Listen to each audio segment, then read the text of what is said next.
Nisha never imagined that the quiet Monday morning at Westdale High would become the day that broke something inside her forever. She walked through the hallway holding her books tight against her chest, trying to ignore the usual whispers that followed her. Ever since she transferred to this school, the popular crowd, especially Brielle, Sasha, and Mason, had made her life miserable. They did. Like that, she was different, quiet, focused, and uninterested in their little social games. But most of all, they did like that, she never reacted. Nisha always kept her head down and kept walking, because her father had taught her since childhood that silence was strength. But that morning, silence did save her. As Nisha reached her locker, Brielle's voice sliced through the hallway. "Look who showed up again, Charity Case." Sasha laughed while fixing her curly hair. Mason leaned against the lockers, arms crossed, smirking like he was ready to enjoy another show. Nisha took a breath and tried to ignore them, but Brielle stepped in front of her. "Say something," she hissed. "Or are you too scared?"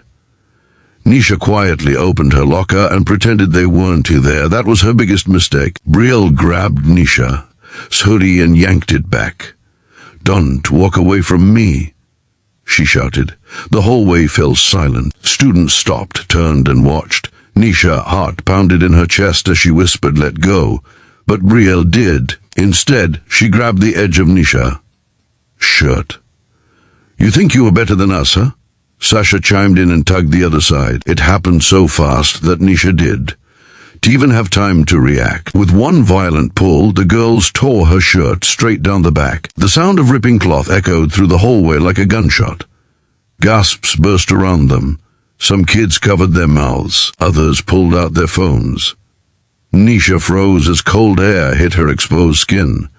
For a moment she could breathe. She could think. She could move. She just felt her chest tighten so painfully she thought she might collapse. Brielle laughed. "Look at her."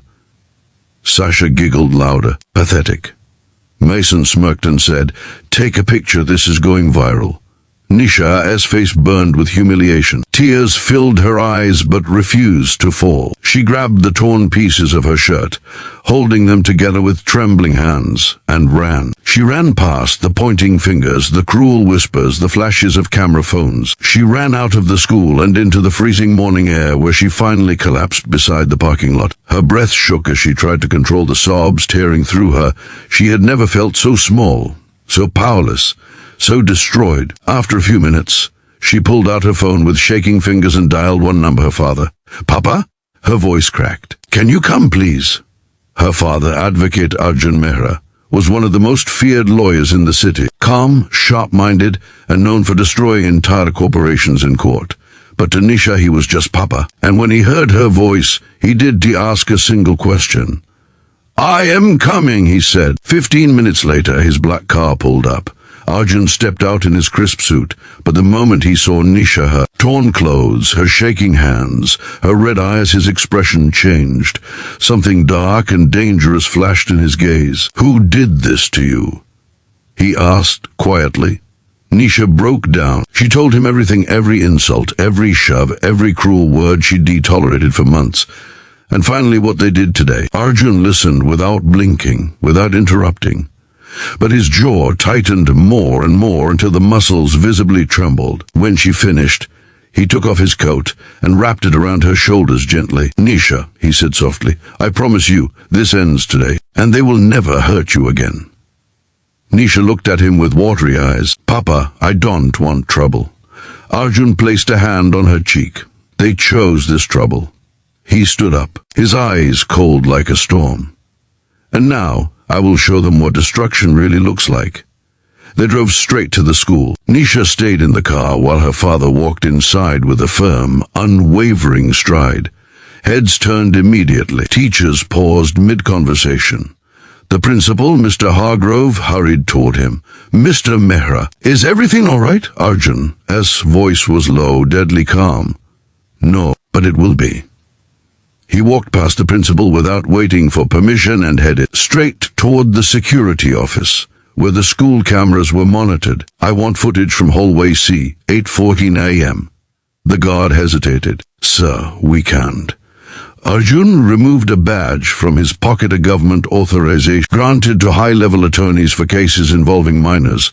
The guard's face changed instantly. "Why, yes, sir."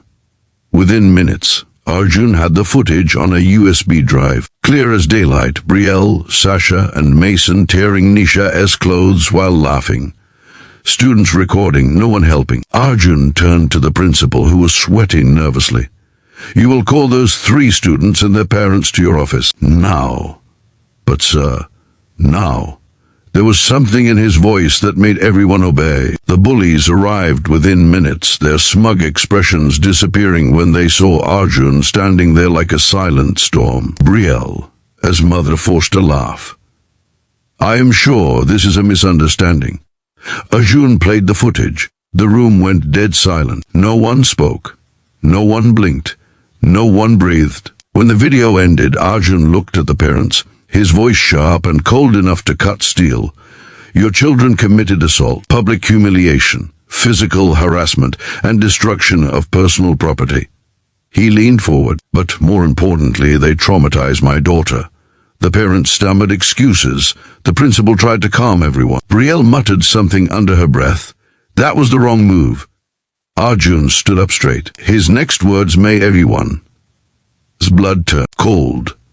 "You have exactly 24 hours. The room froze. 24 hours, Arjun repeated, "before I file 3 separate cases, one for juvenile assault,